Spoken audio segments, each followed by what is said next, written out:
We, the people, our country, our voice. Welcome to the Virtual American Town Hall, hosted by Mohammed Faheem.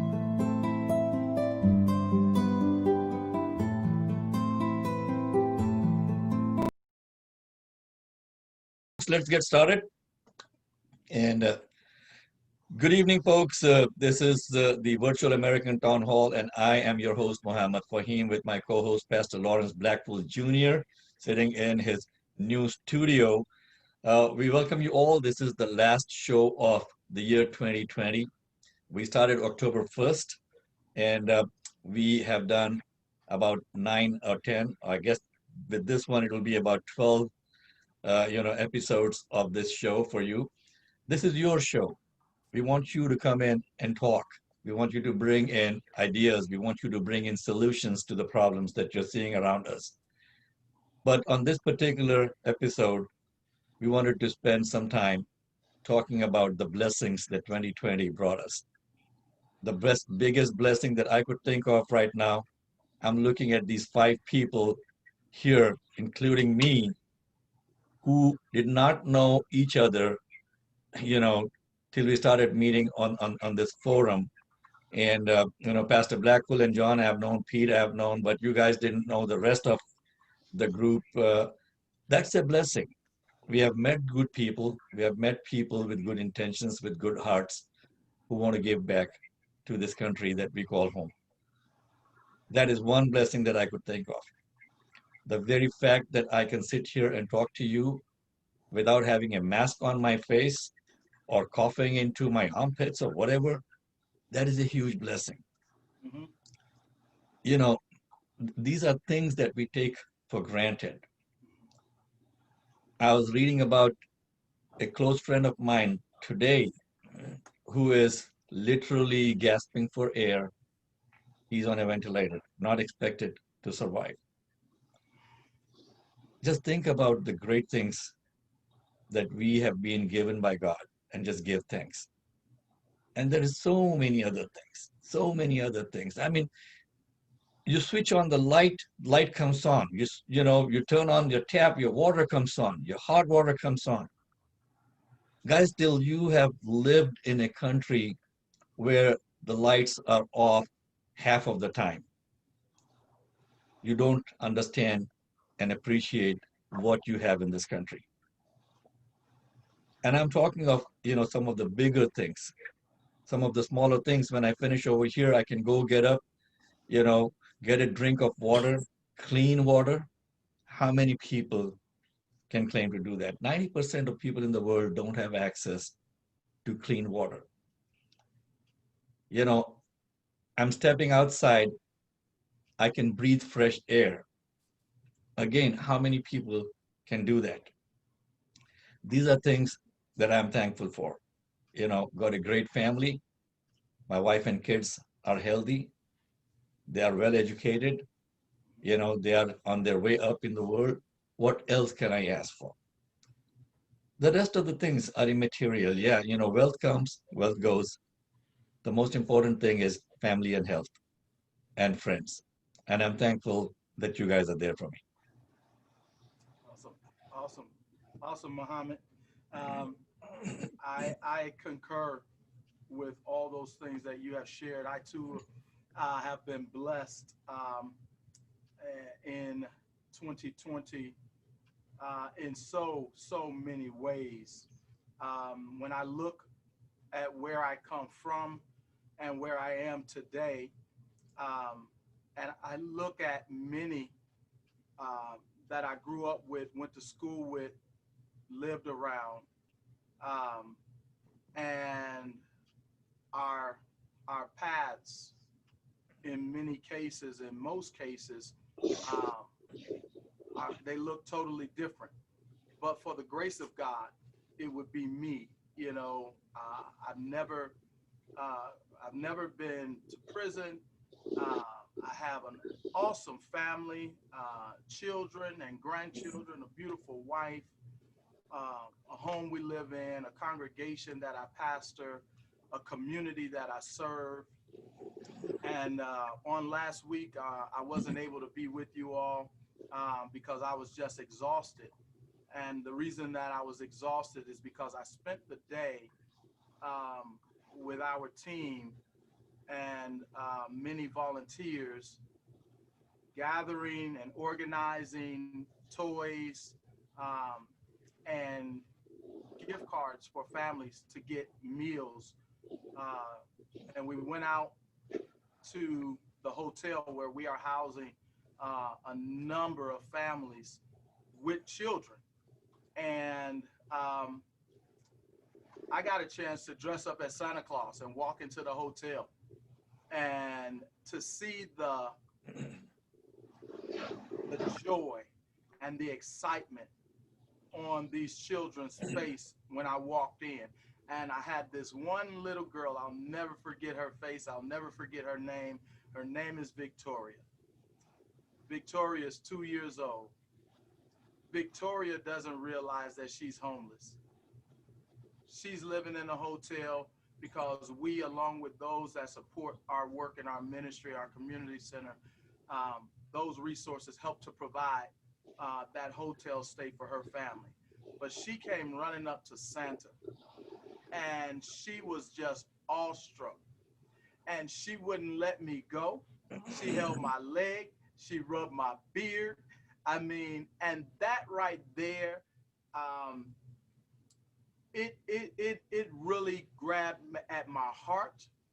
And then there was a young man there who was autistic. And I asked him, what did he want for Christmas? And he said that he likes to draw. And I knew that somewhere in one of the bags in the van that we had was an art set that had been donated. And I asked our volunteers, I said, I need you all to go out to the van. And I whispered over to them, I said, I need you to go out to the van and find that art set because I need to give it to this young man before we leave. And sure enough, they were able to find it. And before I left the building, I was able to give him that art set. And the way he lit up and the look on his face, there is no amount of money, there's no price you can put on that experience and the joy that these children experienced on that day. And so those are the things that I'm most grateful for, to be able to serve our community and to serve humanity. You're so right. You're so right, Pastor Blackful. Thank you for sharing that. And like I said, we have so much to be thankful for. Okay.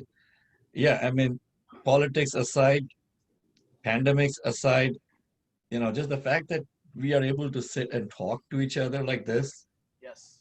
and be able to go out. I'll share a couple of other things that we are planning for next year. But Pete, your turn. You've been silent for too long. Yeah, I'm grateful to the America in general because it is a land of opportunity. That is really true. And as you rightly said, the clean water, clean, fresh air, nowhere else you can get that one. Coming from India, I call that as a first home. This is my second home, but now it is my first home because we have made a choice to come over here and settle, and people welcomed us. And there's nothing better than this I can expect. Family is doing well, and doctor is in the medical college now in Stanford University. Son is trying some various options. Wife is working, I mean, we're all, it is working well. So I want to contribute back to America. What we have got it, we must contribute more than that. What can I do? That's why I joined your, Virtual America town hall meeting. So this gives a platform to do something.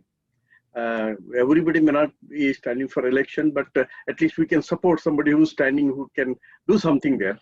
So in that way, small help together, it will become a bigger help, and we can see our dreams come true. Thank you, Pete. And standing for election is just something that is part of giving back. I mean, it is not for me. It is not to make a living for me. There's no ego involved in here. But the country has given us so much. It has welcomed us with open arms. I was at a funeral on Friday in Arlington Cemetery. close friend's father passed away. And this guy was talking about how his father immigrated to this country. And he came during the 70s, and he had no network, no family, no support, no friends. And how he struggled to make a living for his children, and now his third generation is here. His son, by the way, is the same gentleman who ran for the judge position in DuPage County. So his dad passed away. He was a guest on our show, I guess, about a couple of months back when we almost started, like the second or third town hall. He was a guest on the show talking about, why he's running, for judge. So his dad passed away. So he was sharing about his dad's struggle, and I could relate to that. I came in as the first generation in my family. Now look at my kids, very well settled. If I want to give back by running for public office, that's the least I can do. Ken. Well, it was a tough assignment, as I mentioned to Mohammed earlier, to find the really positive things that have happened throughout this past year. But there's 3 things, 2 technology related, that I think is a game changer in where our lives are going. One of them is Zoom. I mean, I can get in front of, like with Pastor Blackful, he was kind enough to invite me to do a Zoom meeting to say what I do out to his congregation. He had 142 views that night. So instead of spending 3 minutes Okay. a whole group of people, Well, that changes everything. absolutely. You're still having a couple of issues, so hopefully next time we will meet in Pastor Blackful's spanking new studio where we won't have some audio issues. John. We could Now, connect. my studio isn't spanking new, but it's certainly 3,000 square feet of availability. So, and you're all welcome to come on out at any time. But what I'm thankful for is the opportunity that this great country has given me. I've sat here and I've listened to all the comments, and I just sit and I think that here's some guy that had nothing more than a high school diploma, but through sheer determination and work and nothing else, I was able to enter into college, graduate with college degrees, have an opportunity to go to law school, and become a lawyer. Now I'm admitted to practice before the Supreme Court of the United States of America. And if somebody would come to me when I was 22 years old on May the 5th, 1979, and tell me, let me tell you what your future is going to be, I would have looked at them like they are just crazy. But the reason I say it this way is the opportunities that I've been given are just tremendous. I get to get up every day and pick up the phone and talk to people that are in desperate need of help. I represent people that don't have the financial wherewithal to pay me, and I know that. I represent people that are in desperate need of help because they have a child and the other side is not helping. I have an opportunity to show to courts where mistakes were made that provide my client his or her freedoms. And I think that the coin, or the term that's been coined, the land of opportunity, is so true because I've had that opportunity.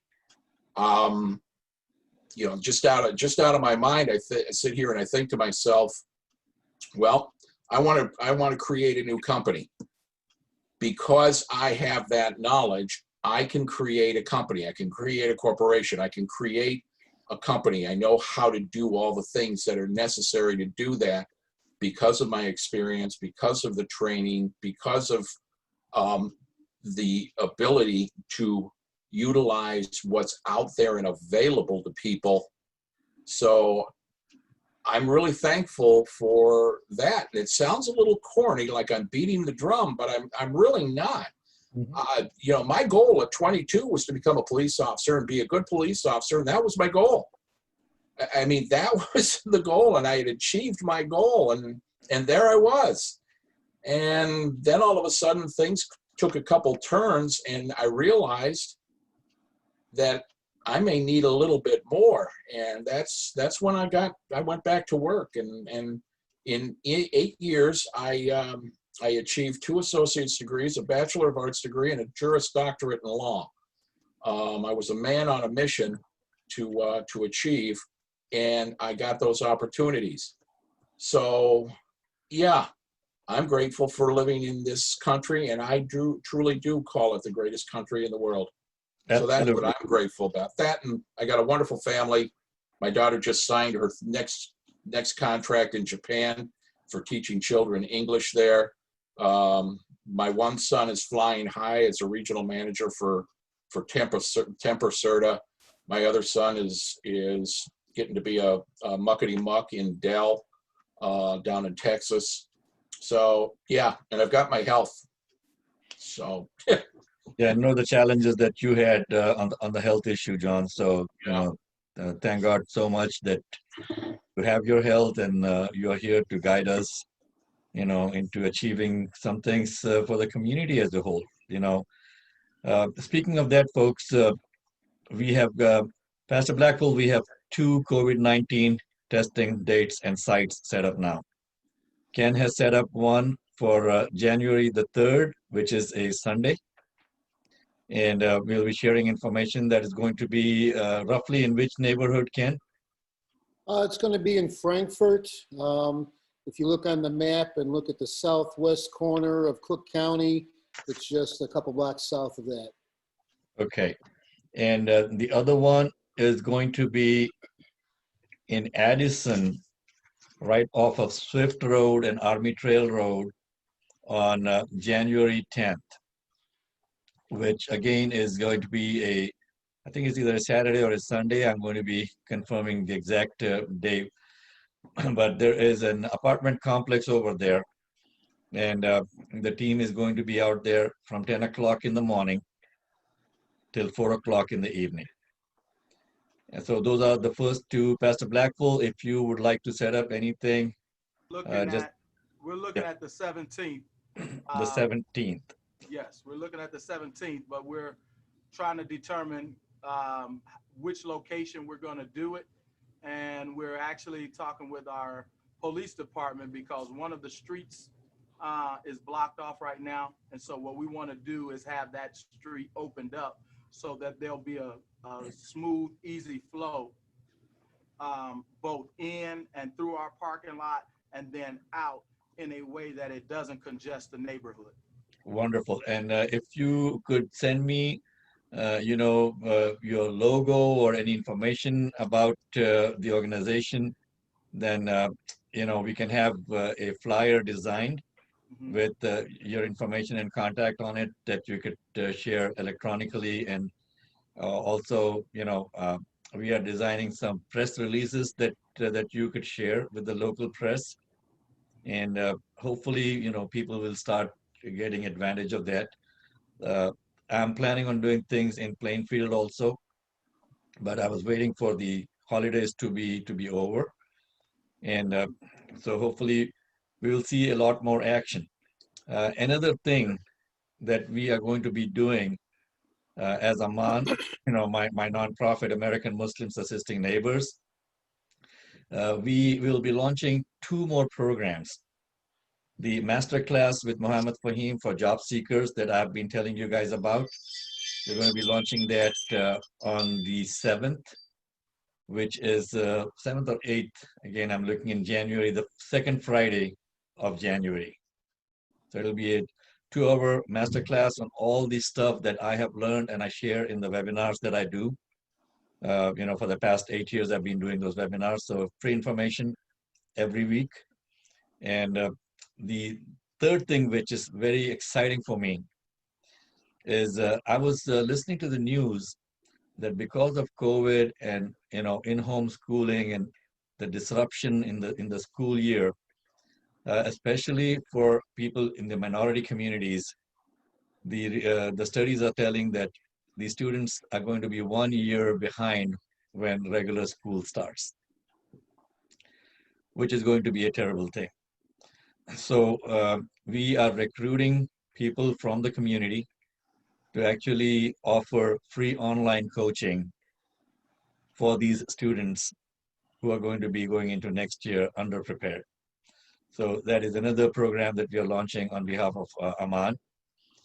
That we got people who are high school students, we got people who are college graduates, and we plan to put them to work on helping others in the community at large. So those are a few things that I'm very happy to share with the group today. Aman has also started the process of filing for the 501c3 status, so that any contributions to Aman are going to be tax deductible going forward. And these are just some of the beginning ideas. We got our FEIN number, we got the accountant set up, we got the bank account set up today. So things are going to be progressing on a very fast pace starting next year. Also looking to get into some workforce and employment training places that we are going to be working on as we progress. So a lot of good things expected to happen next year. I just want to go back for a minute to one of the good things that have occurred, but one of the sad things that have occurred, and that's our children's education. It's very frustrating to think, and I've been thinking about it a lot, that our children are receiving just an absolute disservice in education right now. I've got family members that are teachers, and they say it is so hard. It's hard for the children to keep their attention span. It's hard for them to grasp concepts that are trying to be taught over the internet.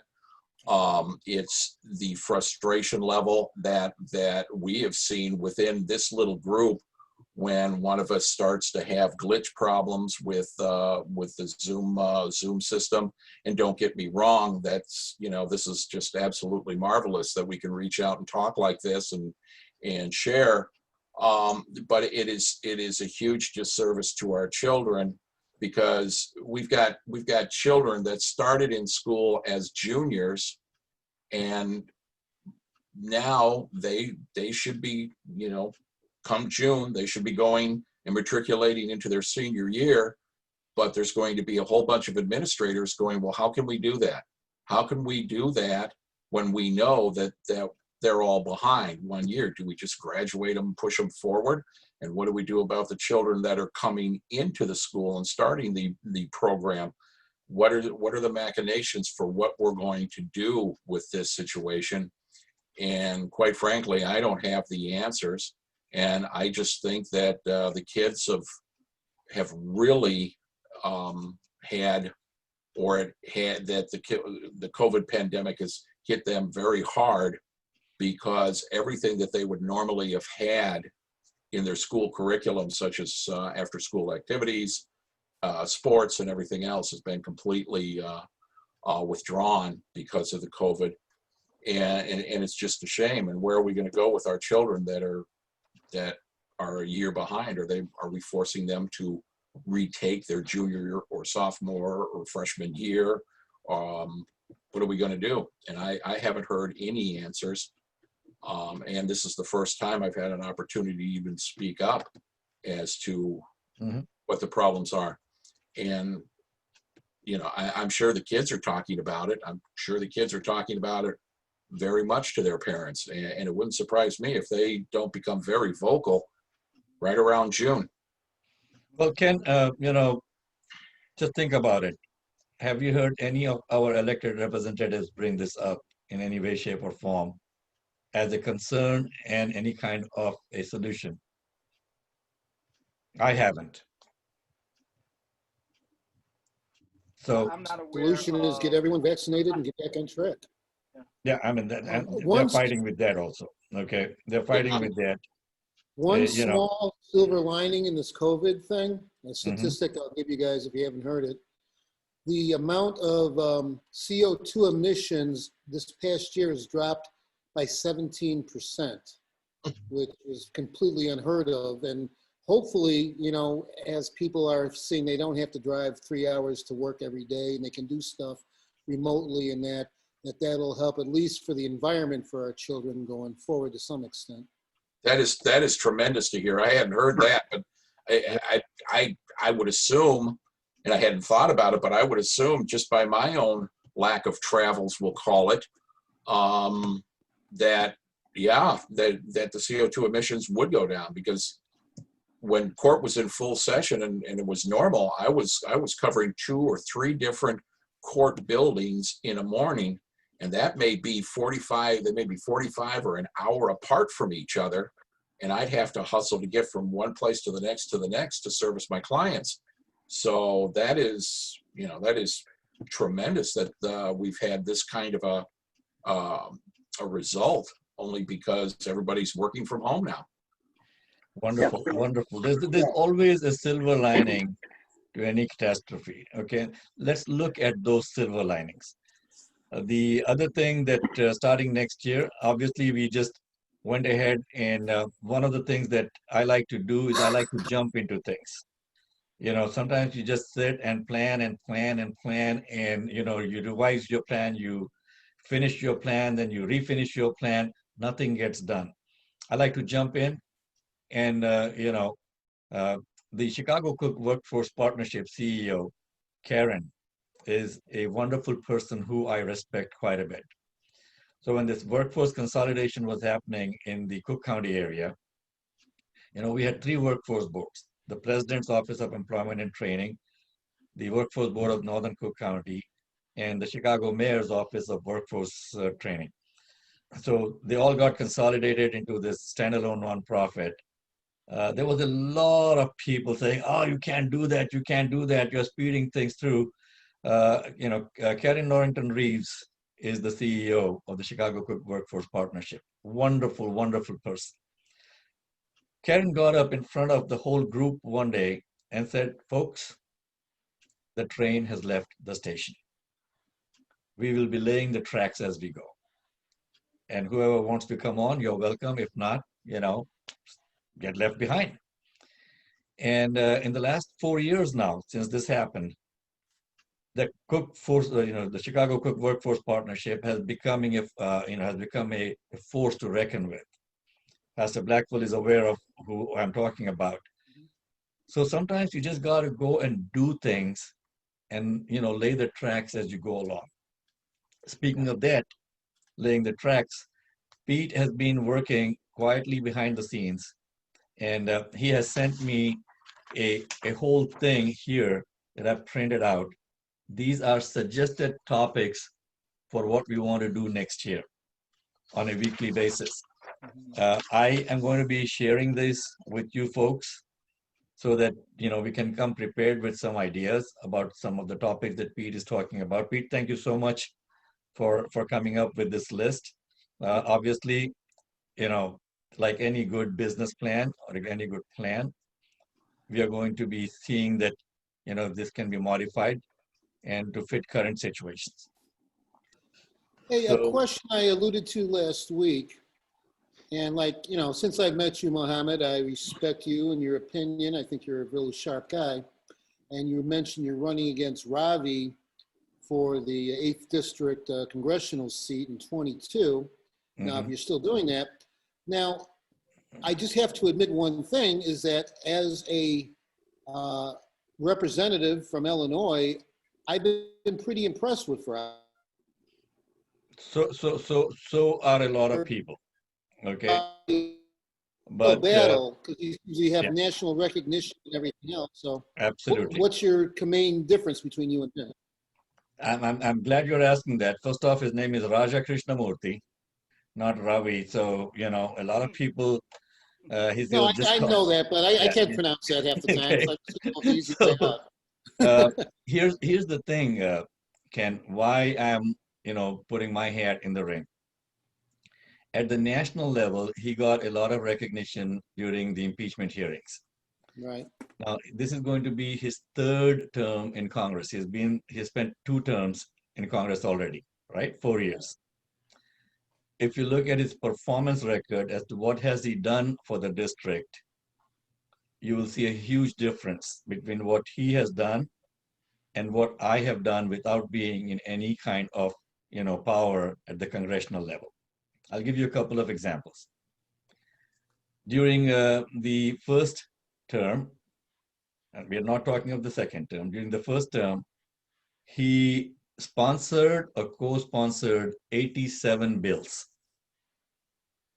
Out of the 87 bills, 3 of them were signed into law Okay. out of 87. Okay. One of them had to do with the recognition of the Festival of Lights, which is the Hindu festival, as a I'm familiar national with that. holiday, okay? Okay. Or a nationally recognized festival. The second was to rename a post office after a veteran. That was about the extent of it. The third I'm forgetting, but something along the same lines. And now let me tell you what I have done. Okay, just in one instance for veterans, the program that I brought in to train veterans into finding productive employment in manufacturing. I did this 2-week boot camp that I designed and presented. In 2 weeks, 17 veterans went through the programs. 14 of them got productive employment. Now, tell me, I mean, is that better or renaming a post office after a veteran? No, I get it. Again, I don't know the answers. That's why I'm asking the question. Yeah, So I so appreciate I'm saying there's a lot of substance behind what I have done. The workshops that I started to train, you know, jobless people how to find a job, which received national attention as best practice. 15,000 people have gone through the program while I was with Illinois WorkNet. And even after leaving my role at Illinois WorkNet, I've continued to present those workshops. Programs that I have brought in for youth at risk have received national attention as best practice. So a lot of what I have done on the ground has impacted people right in their pocketbook. Now, the congressman, on the other hand, has spent most of his time soliciting money from people. If you look at his reports to the state election, I mean, the Federal Election Commission, the quarterly reports, Mhm. showing a balance in his account of $7 million. Now, why would someone want to give someone that kind of money? Even Dick Durbin had half of that money, okay, as a senator from the state. So, I mean, I'm questioning what have you done for the 8th district?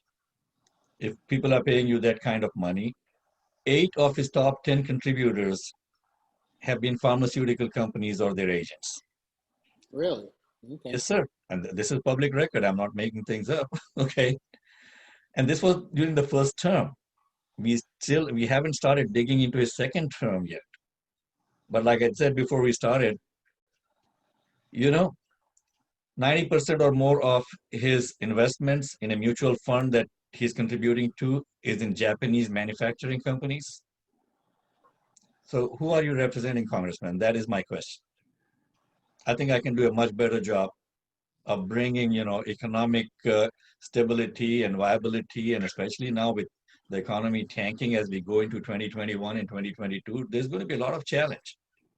We spoke about people losing their homes. We spoke last week about, you know, the joblessness situations that is coming up. The guy has no answers. Absolutely no answers. Have you seen anything from him as to a plan? But come close to the elections, he's going to jump in and say, oh, I did this, I passed. No, you didn't pass anything. You proposed or you co-signed. There's a huge difference. these people spend the majority of their time in Congress signing on, sponsoring and co-sponsoring things which never get, signed into law. So if you had an employee that was just proposing things in your business without bringing in any bacon home, how long would you keep him, Ken? Right. That is my answer. Okay. So starting for the first show, there's going to be kind of like a standardized look to how we want to proceed. And as we plan for 2021, I know that we will just be discussing, what that ultimately the final look will look like. The conversation around Black Lives Matter, I think, has to be a staple, but not just around the fact that Black Lives Matter. What are we going to do? What can we do to be actively engaged in addressing the issues that are before us, as well as how can we engage those around us in our circles to be more proactive, more open to having conversations. And so as we talk about this virtual town hall, I do envision, especially once COVID has gone on and we are in a place of some form of inoculation where we are able now to gather, is to begin meeting in different areas, in diverse areas, with people, having the conversations around how do we address this issue of race and the disparities that exist in our society. And with that said, there are a couple of cases in the news right now that I think we should be talking about. The first and foremost one is out of Columbus, Ohio, where the young man Andre Hill was murdered in his home, unarmed, had a cell phone in his hand,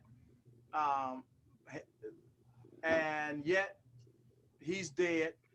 And as a result, that officer has now been fired, has been terminated. In addition to that, you have the story in New York where at the Soho Hotel where 14-year-old kid is there with his dad, and white woman comes up yelling and screaming at him that he stole her cell phone. Only for the public to find out later that the Uber driver that she was in the car with returned her phone later that day because she left it in a Uber car. But yet this young man was accosted, and verbally assaulted, physically assaulted his father at the same time.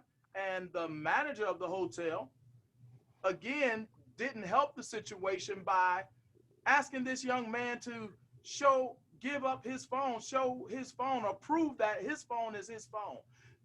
This does not happen to white Americans. This is not, you don't see this in the news where this is happening to white Americans. And to watch the video of this woman demanding this young man give up his phone speaks once again to how a white person, especially in this instance, this woman feels the privilege to be able to tell this young black man what he's going to do, and not just say it, but to walk up on him, to approach him as if she's going to take it, as if he's less than her, that he doesn't deserve the courtesy or respect of saying, hey, I lost my cell phone. Have you seen it? That wasn't the question.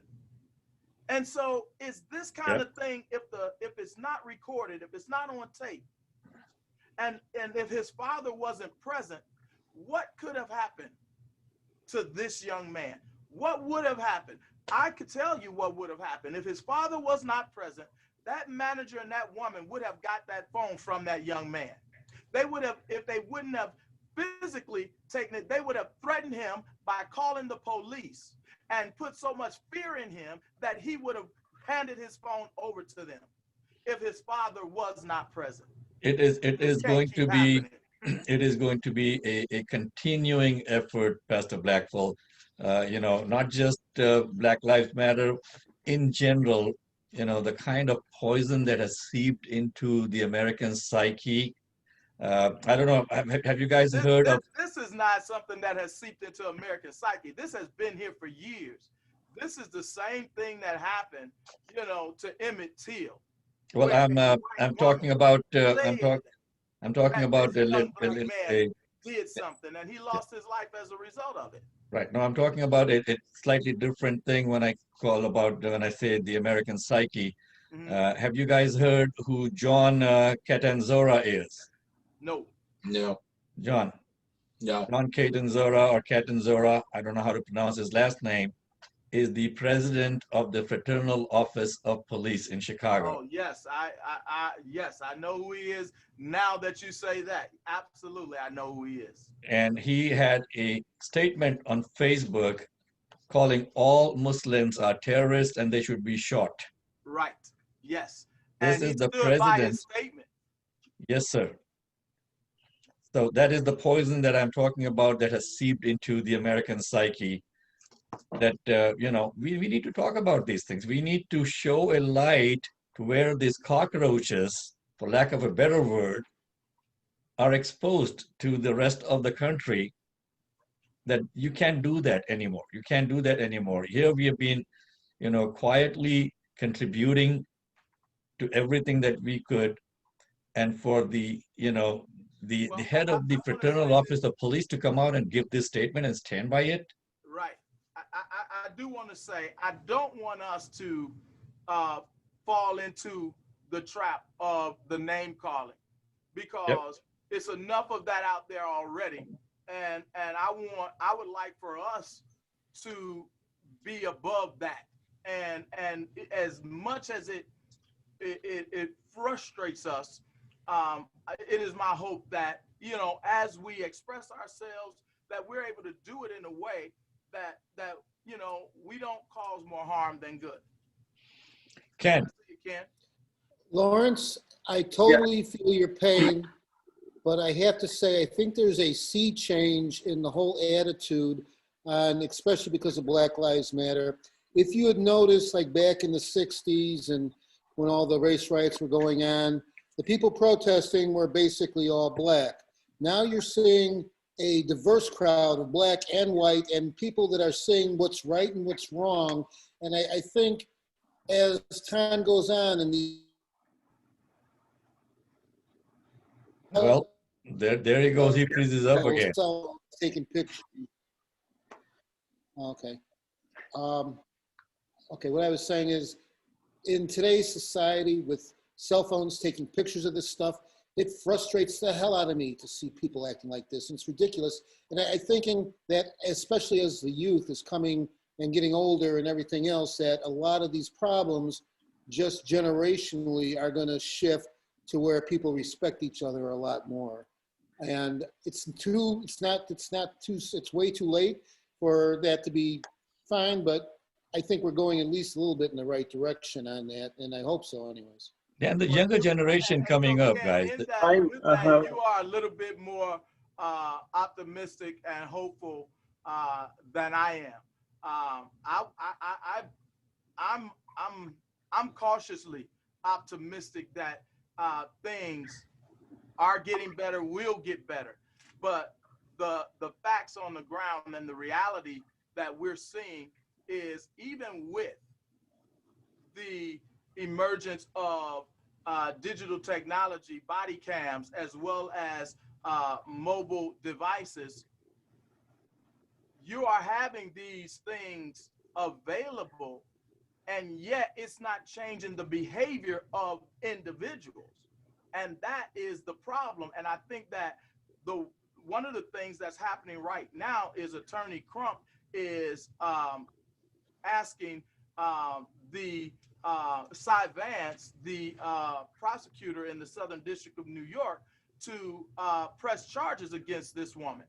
And I think that as we begin to enforce the laws across the board, and as folk become held accountable for such behavior, I think then and only then, when justice is served, that's when you'll begin to see the change that we really need to see. Until there are consequences,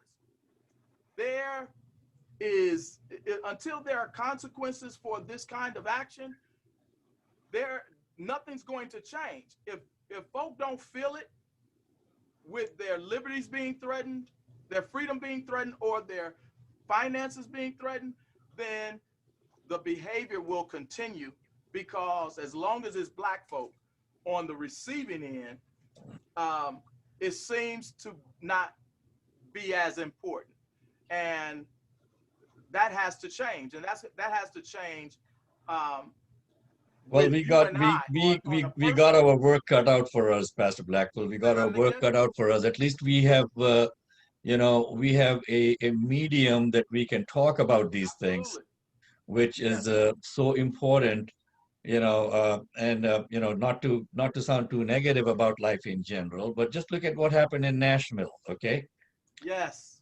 If that person's name, was, instead of Anthony, if it was, Amir or Akbar or anything like that, God, what do you think that the reaction of the media would have been? I mean, every Muslim in the country would have been labeled a terrorist by today. It would be a terrorist act, and it was a terrorist act. It was a homegrown terrorist act. So we have our work cut out for us. Obviously, we are not going to change things overnight, but at least, again, I give thanks to this country that we are allowed to sit and talk. We can't do that in too many countries around the world that I know of. They're talking about, the Section 230. I guess you guys have been following that as to what is happening in Washington with this, with this whole bill thing. There's that Section 230 that they want to eliminate, which has to do with, again, the internet and the responsibility of content on the internet. Do some digging into it and you'll see what I mean. Pete, you have been waiting patiently, waiting with your hand up. Yeah, I just wanted to share one thought. As John mentioned earlier, on the continuation of that topic, I know COVID has brought us a lot of things, and we can take some of the points as a learning. So because of the COVID, we are all sitting at home last 9 months, and work is less. But one thing is that everybody has suffered in the world, not only in America, all over the world, COVID is affected by and large.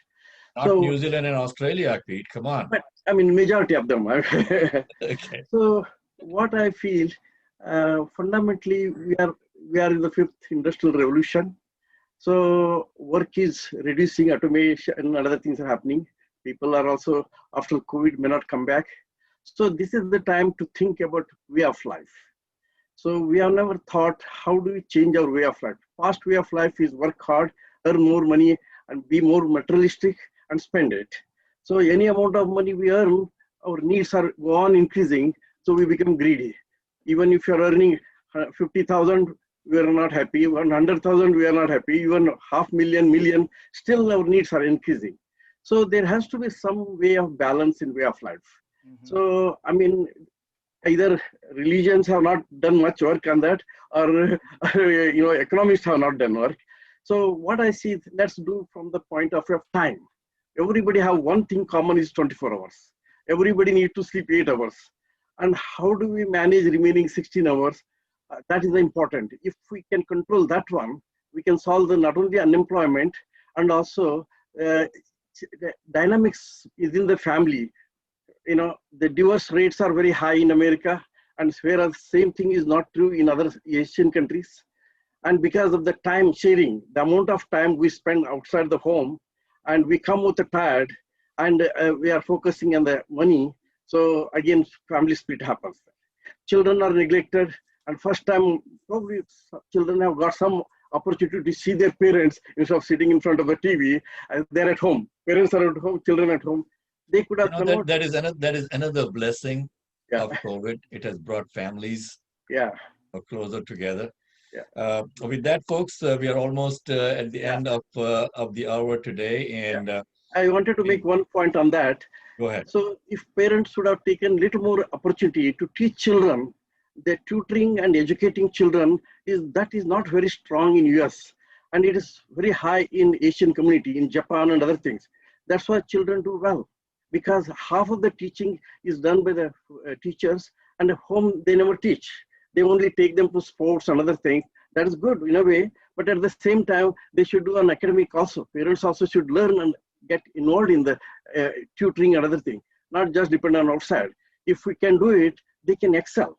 They don't have to, they will be behind by 1 year, but that could have been reduced by 6 months or 3 months or something like that. So that culture has not come. If that comes, then American kids can compete globally on mathematics.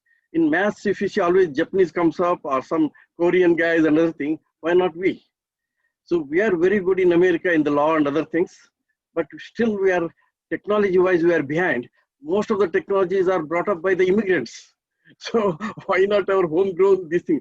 We are wealthy countries and very comfortable. So if parents put a little more pressure on that children, along work with them, they can do excel in those areas also. Not only the social aspects, even technology aspect, because the next future generation is looking for a space technology. So we don't want to lag behind in that area. So that is my thought. So way of life is an important. So instead of working for 8 hours, which we have been doing now, or 10 hours, 12 hours we have been working, we are the most hardworking people in the world. Probably in future, in this decade, we will be looking for 6 hours. That is a full-time job. And that will be with full pay. No reduction in salary or income, but the time, share the time with the other, your friend or your brother or sister, and spend more time with the children and family. When the family is united and strong, probably will do better than anybody else. Absolutely, absolutely. John, final thought. We'll give it to you before we finish off for the year. That's an awesome thought of giving it to me to finish off the year. Well, I really think that people need to realize that they're going to have to come together. They're going to have to work together in order for them to achieve what this country so badly needs to achieve, whether it be getting our children up to snuff with their grades and ready to matriculate on, whether it's putting more COVID testing facilities out there, whether it is helping your next door neighbor to make sure that they have enough food in the house because they're not employed. I think, and I don't want to use "it takes a village" because I think that's a little bit too cliche. I think it needs to be that everybody recognizes that we are traveling around this little spaceship and this is all we've got, and we need to really start realizing that we all need each other in order for us to solve the problems that are being created. So with a little luck and a lot of hard work, maybe 2021 is going to be people coming together like this and trying to come up with solutions that can be brought into view and brought into working so that we can achieve the things. So hopefully that's what we see in 2021. Wonderful. Thank you so much, John. And, folks, with this last thought from John, we would like to end the final show of 2020 for the Virtual American Town Hall. My name is Mohammed Faheem, and I am the host along with my co-host, Pastor Lawrence Blackful Jr.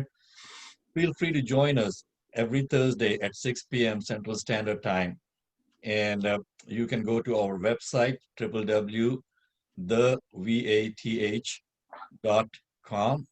and you can join us in the panel, bring suggestions to us. This is your show. This is your voice. No one is holding us hostage to any kind of advertising revenue or paying us to say things and not say things. And with that, I would like to again invite Pastor Blackful to please end off the year for us with a prayer.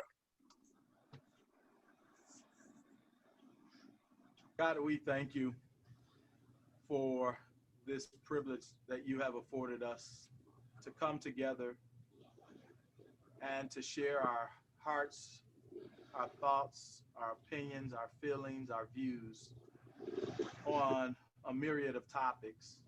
We thank you for bringing us from near and far, different paths of life. You have brought us together. I'm reminded of the scripture that tells us, oh, how good and how pleasant it is for brethren to dwell together in unity. And tonight, God, we come to say thank you for the unity of the Spirit that brings us together, and that is humanity, recognizing that we are all different, but we are all human beings. Each of us have a voice, and we say thank you for allowing us this platform to share our voices. I pray for every family that's represented. I pray for those that will view this video. I pray for those that will support this effort. I thank God for the knowledge that we have received by coming together. And we pray that 2021 will yield even more unity as well as information that will be helpful to make our world a better place to live and to help change the lives of those who need it the most. We ask all these blessings in Jesus' name, amen. Amen. Thank you very much, everyone, and have a safe and happy new year, and stay safe, stay home. And Yes. John, you can always order that what we spoke about in the beginning to be delivered to your house. And John, I want to also say, I want to reach out to you because I think I could use your help on some things. And so I'll ask Mohammed for your number if that's okay. No, that's fine. It'd be a pleasure talking to you. And if there's something that I can do to help you, speak up. Appreciate it. Thank you. Absolutely. God bless you all. Thank you all for being a part of this. Look forward to seeing you all next year. Be safe.